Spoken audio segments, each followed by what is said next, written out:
Friends, நான் மஜித் பேசுகிறேன். Already நம்ம வந்து பார்ட் 1ன்னு ஒரு ஸ்டாக் வீடியோ நம்ம போட்டோம். இது 2வதாக போடுறோம். சரியா? ஏன்னா ஒருத்தர் பூனை போட்டு கட் பண்ணி விட்டார். சரி, வேறு வழி இல்லை. ஸோ இருந்தாலும் பரவாயில்ல, அதனால நம்ம வருத்தப்பட போகிறதில்ல. இப்போ செகண்ட் பார்ட்டை மட்டும் கவனமாக பாருங்கள். இது வந்து பார்த்திங்கன்னா நத்திங்கில் வந்து 15,000 ரூபா, 15,000 இது. So 8GB RAM, 256. ஆக்சுவலாக இதுக்கு பாக்ஸ் இருக்குது.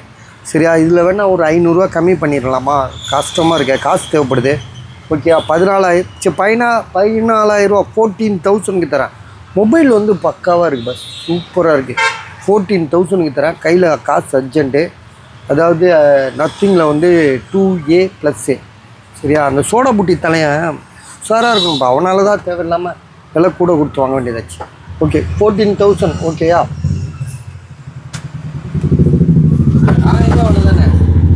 வேறு என்ன பண்ணுறது? சோடா புட்டி தலையனை இன்னும் உஷாராக இருக்கணும். அவனும் கடைக்கிட்டே சேர்க்கக்கூடாது.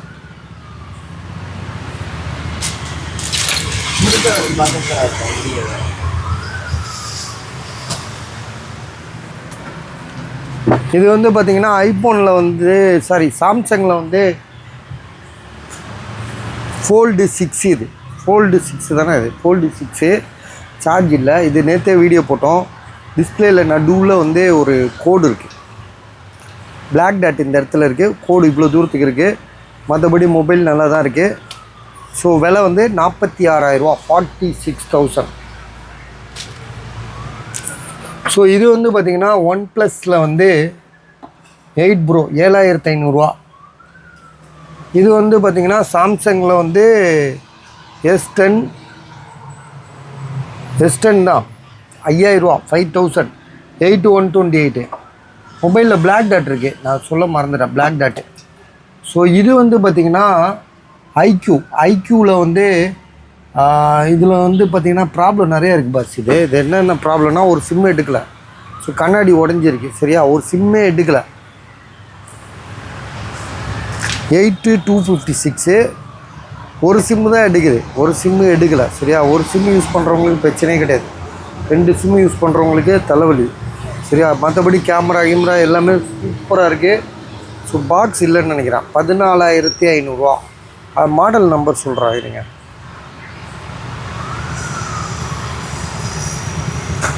iQOO Z9S Pro 5G mobile 14,500 ரூபா.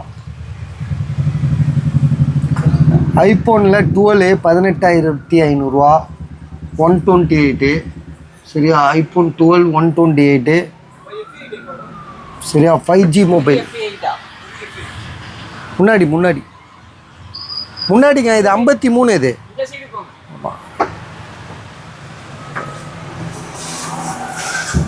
ஸோ 18,500 ரூபா. இது 128. Battery health 80. இது வந்து OnePlusல வந்துச்சு. ஐஃபோனில் வந்து 12 Pro Max. IPhone 12 Pro Max 256. Battery health 29,000 ரூபா. இது சரியா? சாம்சங்கில் வந்து Flip 6 40,000 ரூபா. இது A53 A33 8,500 ரூபா. இது 6,500 ரூபா. டெக்னோ 5,300 ரூபா. இது வந்து சாம்சங் 3,500 ரூபா. கூகுள் பிக்சல் 7,500 ரூபா. இது என்னப்பா? இது ஐஃபோன் 8,500 ரூபா X. இதெல்லாம் போட்டோம் நம்ம. சரியா? எல்லாமே தனி வீடியோவில் தெளிவாக போட்டிருக்கேன். சரியா? இன்றைக்கி வந்தது இதெல்லாம் ஏற்கனவே வந்தது தான். சொல்லி வாய் வலிக்குது. இது மட்டும் இன்றைக்கி வந்தது. இது வந்து 29,000 ரூபா. இது 12,256 OnePlus 13R இது. சரியா? 12,256 11 மாதம் இன்டர்நேஷ்னல் வாரண்ட்டி இருக்குது. Abroad mobile. So battery health வந்து இந்தியன் மொபைலோட MH அதிகம். 5,500 தான் இந்தியா வரும். இது 6,000 கிட்ட இருக்கும். ஸோ விலை வந்து எவ்வளோ போட்டோம்? 29,000 ரூபா தானே? 29,000 இது. சரியா? எல்லாமே ஓகே. இது என்ன மொபைலு? இது யாருது? இதை நான் மறந்துட்டேன்டா. இது யாருது? இன்னைக்கு வந்துச்சா? இது டேவிட்டா? ஐயோ, இது போய் கொடுத்துட்றான். இருந்தாலும் கத்துவான்டாவன். இன்னைக்கு இப்போ இருக்க மாட்டான். நீ மறந்துட்ட பத்தியா, நீ போய் எடுத்துகிட்டு போய் கொடுத்துடலாம்ல. நாளைக்கு கொடுத்துருவியா? நாளைக்கு தோற நான் அதான் வேலைக்கு ஆகல, வேலைக்கு ஆகலன்னா கொடுத்துடணும். நான் மறந்தே போயிட்டேன். அங்கே போங்க, கடலை அடைச்சிட்டானுங்க. மண்டே சரி தம்பி எடுத்து வைப்பா, அவ்வளோதான்ப்பா, வேறு ஒன்றும் இல்லை, பிரச்சனை இல்லை. சரிப்பா, நான் அப்படியே எடுத்து அடிக்கிறேன். சரியா, அடி ஒவ்வொன்றா எடுத்து கூட இருக்கு. பஸ் இப்போ என்ன சொல்ல வரேன்னா, அவ்வளோதான், வீடியோ முடிச்சிட்டோம். சரியா, நான் என்ன சொல்ல வரேன்டா, அரசியல் பற்றி பேசணும்டா.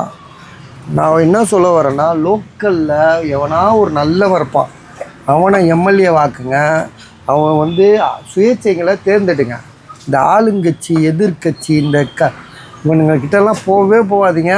கண்டிப்பாக வந்து பார்த்திங்கன்னா, நான் என்ன சொல்கிறேன்னா, இன்றைக்கி இதுக்கு முன்னாடி நடந்ததெல்லாம் விட்டுருங்க. இனி வருங்காலம் இருக்குது பார்த்தீங்களா, இந்த மாதிரி வந்து இன்றைக்கி வந்து கார்ப்பரேட் அரசியல் ஆகிப்போச்சு. எல்லாமே வியாபாரம். ஒரு காலத்தில் மக்கள் ஓட்டு போடுவான், ஜெயிக்கலாம் அப்படின்ற எண்ணத்தில் அவனுங்க கொஞ்சம் கொஞ்சமாக நமக்கு நல்லது செஞ்சுட்டு இருந்தானுங்க. கொஞ்சமாவது நல்லது செஞ்சுட்டு இருந்தாங்க. இனி வருங்காலத்தில் கண்டிப்பாக வந்து ஓட்டுக்கு காசு, அப்படி இல்லைன்னா இ மிஷின் இருக்குல்ல, அதை வச்சு அவனுங்களே டிசைட் பண்ணிக்குவானுங்க எந்த இடத்துல எவ்வளோ ஓட்டு. அவனுக்குள்ளேயே பஞ்சாயத்து பண்ணி அவனுக்குள்ளேயே, ஏன்னா எப்படி பார்த்தாலும் அப்படி தான் ஜெயிச்சுட்டு வராங்க. உண்மையாலே ரியாலிட்டி தேர்தலே இல்லை. எல்லா இடத்துலையுமே வந்து இந்தியா முழுக்கவே நான் சொல்லுவேன், இந்தியா முழுக்கவே ஆளுங்கட்சியும் ஆளு வர்க்கமும் முடிவு பண்ணுறது தான் நடக்குது. சரியா, ஒரு சாமானியனால் ஜெயிக்கவே முடியல. ஒரு சாமானியனால் நல்லது நடக்கணும், நல்லது மக்களுக்கு நல்லது செய்யணுன்ற எண்ணம் உள்ள எந்த அரசியல்வாதியும் வாழவும் முடியல, சாகவும் முடியல. அப்படி ஒரு நிலமையில் போயிட்டுருக்கு. ஸோ அதனால நான் என்ன சொல்கிறேன்னா, ஒரு சுயேட்சை. அவன் ஒரு வாட்டி தப்பு பண்ணுவான், 2 வாட்டி நான் திருந்துவான். ஆனால் அவன் மக்களோட மக்களாக இருப்பான். எங்கேயோ இருந்து எவனோ ஒருத்தன் நமக்கு வந்து ஆப்ரேட் பண்ணுறான்னு வச்சுக்கோங்களேன், அவனை அடித்து மூஞ்சி உடைக்கக்கூடாது, அவனோட மூளையை அடித்து உடைக்கணும். சரியா, அவனோட மூளை, அவனோட செயல்பாடு எங்கே எப்படி இருக்கான்றதை அதோடு முடிச்சு விட்டுருணும். ஸோ அதுக்கு நம்ம என்ன பண்ணோம், நம்ம ஏரியாவில் எவனா ஒருத்தர் இருப்பான், நல்லவன் இருப்பான், கண்டிப்பாக இருப்பான், நம்மளுக்கு தெரியாது. அவனை சூஸ் பண்ணி அரசியல்வாதி ஆக்கி அவன் வந்து ஜெயிச்சு வரணும்.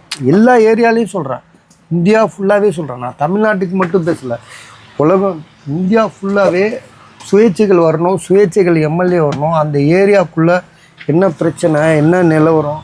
ஏன்னா எப்படியோ ஆளுங்கட்சிக்காரன் ஒரு சுயேட்சைக்கு கண்டிப்பாக வந்து வசதி பண்ணி தரமாட்டான், அந்த மக்கள் இது பண்ண மாட்டான். ஆனால் அதே நேரத்தில் அந்த சுயேட்சையை வந்து காசுக்கு அடி போயிடுவான். நம்ம பார்த்துருக்கோம், இல்லைன்னுலாம் சொல்ல. ஆனால் மக்கள் ஒரு வாட்டி அவன் தப்பு பண்ணுவான், 2வது வாட்டி அவனுக்குன்னு ஒரு மனசாட்சி இருக்கும்ல, புரியுதா அவனுங்களுக்கு? அந்த மாதிரி மனசாட்சி படி நடப்பான். அப்படி இல்லைன்னா அவனை தூக்கி போட்டு இன்னொரு சுயேட்சையை தேர்ந்தெடுங்க. ஆனால் இந்த கார்ப்பரேட் அரசியலுக்குள்ளே போகவே போகாதீங்க. அவன் குடும்ப அரசியல் தான் பண்ணுவான், பண அரசியல் தான் பண்ணுவான், ஏமாற்றுவான், கொலை பண்ணுவான், ரவுடிசம் நடக்கும், மக்கள் அன்றாட வாழ்க்கை பாதிக்கும். ஏற்கனவே நம்ம 50 வருஷம் பின்னுக்கு இருக்கோம். சரியா, சைனாலாம் வந்து பறக்க ஆரம்பிச்சிட்டான், நம்ம ஒன்றும் நடந்து போக கூட முடியல நம்மளால். ஸோ அதனால் பார்த்திங்க, எனக்கு தெரிஞ்சதை சொல்கிறேன், அவ்வளோதான்.